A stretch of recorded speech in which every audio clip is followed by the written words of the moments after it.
Bu hujjatlarni qancha tayyorladim ay? Bir oy deyishadi-ya. Bir oy kech bo'ladi-yu. Mayli kuyimi keyinroq hal qilamiz.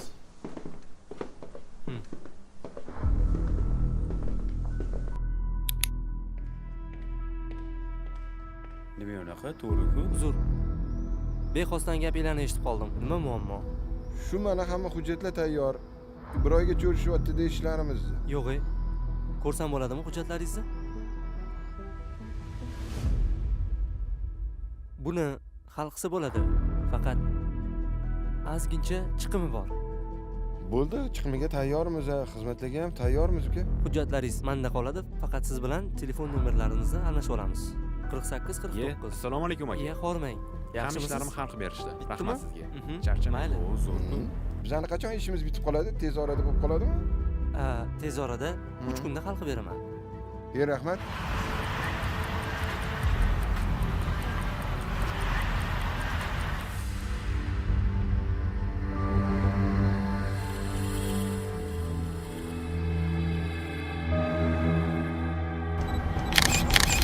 O'zbekiston Respublikasi Jinoyat kodeksining 168-moddasiga ko'ra, o'zgani aldash yoki uning ishonchini suiiste'mol qilgan holda uning mulkini yoki mulkiga bo'lgan huquqini qo'lga kiritish firibgarlik hisoblanadi. Firibgarlik boshqa mulkiy jinoyatlardan farqi, firibgarlikda jabrlanganlar firibgarga mol-mulkini, mol-mulkka bo'lgan huquqini o'z xohishi bilan topshiradi.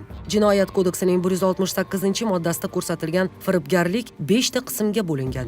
5-qismida yengillashtiruvchi holatlar bayon qilingan. Ya'ni jinoyat sodir qilingandan keyin yetkazilgan zarar to'liq qoplansa, ayblanuvchi, gumonlanuvchi yoki sudlanuvchiga ozodlikdan mahrum qilish jazosi qo'llanilmasligi mumkin.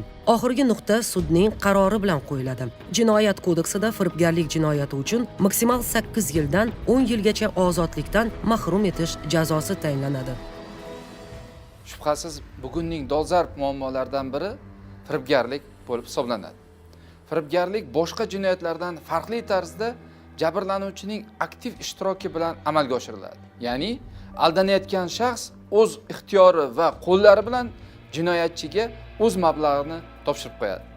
Albatta bu holatda jabrlanuvchilarning o'zlarini muammosini yechimini noqonuniy yo'llardan izlashi sabab bo'ladi. Biz muammoni yechimini qidiraman degan holatda qonunbuzarga sherik bo'lishimiz va o'zimizga zarar yetkazib qo'yishimizga olib keladi. Ushbu holatlar jamiyatda barcha sohalarda uchratish mumkin.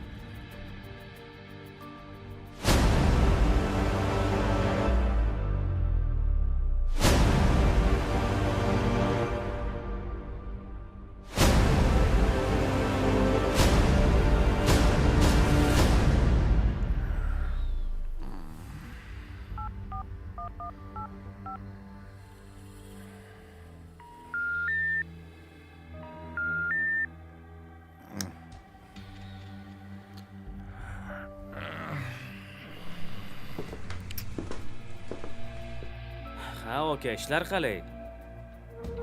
Hujjatlar niye unaqa yo'layotibdi? Hujjat emas ukam. Ha? Soxta qog'ozlar to'plami bu. Qanaqasiga? Firibgarga uchramiz ukam, firibgarga.